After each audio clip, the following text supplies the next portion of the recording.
Let's move on with a look at what's grabbing the newspaper headlines around the world with Flo Villamino. Hi there. Kat. And papers are really focusing on what's happening in Iraq in terms of this campaign to seize back the western half of Mosul, that military campaign that really began in earnest on Sunday. That's right. Le Figaro has a special correspondent that's embedded with an elite police task force. It's a really fascinating article from the front line. Now, you can see here they're talking about operations to take back a town called Abu Saif. Now, this is a town that's located south of the Mosul airport, which is currently under the control of the Islamic State group. And this article really describes the tough fighting conditions.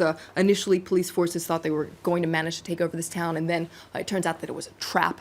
So this article says that the battle for western Mosul has just begun, but it predicts that it's going to be a long, deadly battle.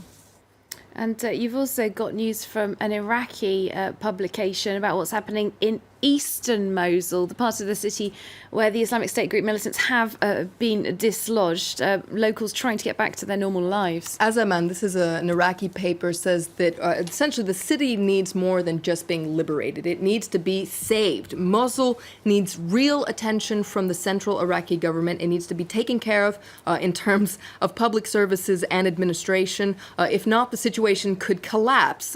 According to that paper, essentially corrupt individuals could fill the void left behind by the Islamic State group.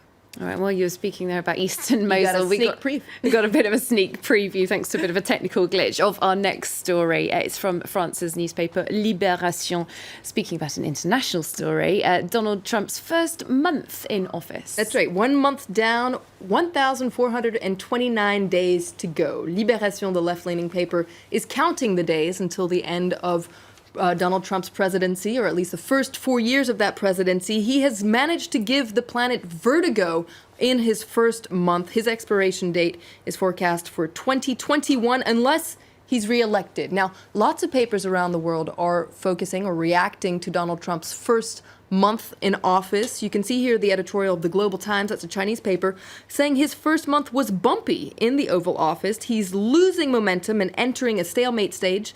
And they quote the latest opinion polls that say that Donald Trump has a 40% approval rating. That is 21 points below the average for a U.S. president in their first month in office. Mm-hmm. But don't underestimate Donald Trump, according to Global Times. He has shown tenacity in the past. He seems to have a knack for turning adversity into positive results.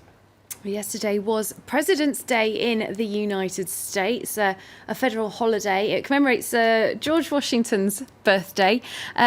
But not very festive for people in several cities, activists who were protesting against Donald Trump. There were protests called the Not My President's Day. So you can read all about that in the U.S. media and papers around the world. But this is an article that really caught my eye in the Daily Beast. It's actually an article about presidential portraits. We're zipping through them right here. This is by their photo editor, Sarah Rogers. What's interesting about these portraits is it really offers a glimpse as to how presidents want to be perceived. For instance, George Washington had a massive portrait. It was 8 by 5 feet, huge. Abraham Lincoln, meanwhile, he was all in the body language. He was pensive with his chin on his hand, but also gripping a chair, ready to jump out of his seat. So lots of different body language in the portraits. That's fascinating indeed, isn't it? Also, a regal oil painting of Barack Obama that could be in the works now.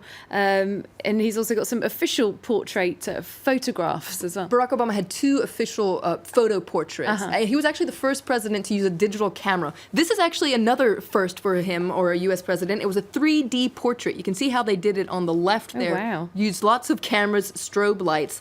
Now, Donald Trump also has an official portrait. He changed his Twitter avatar during the inauguration. This is his portrait. So this is Sarah Rogers, the photo editor, who says that, unlike other presidential portraits where they're regal or pensive or stoic, Trump is brooding here. He has a furrowed brow and an aggressive stare. So once again, saying a lot with his body language. Well, let's move on to something very different now, from a very different part of the world. A diplomatic row appears to really be brewing between Malaysia and North Korea. This is over what appears to have been the assassination of the half-brother of Kim Jong-un, the North Korean leader. Kim Jong-nam, the brother of Kim Jong-un. Let's take a look at the front page of The Star, which is a Malaysian paper talking about tension rising. Now, the photo you can see here is a press conference that was given by the North Korean envoy, Kang Chol.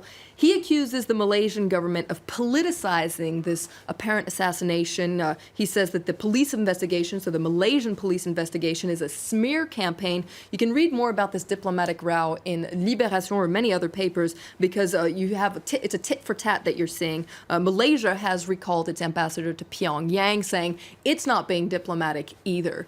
There's lots of new information coming out as well about this apparent assassination. The Guardian, just to end with that paper, they have exclusive information about Kim Jong-nam, saying he was gripped by paranoia and fear. They interviewed one of his friends there. It's such a fascinating story, isn't it? Thanks so much, Florence Vilmino, looking through the international newspaper headlines for us.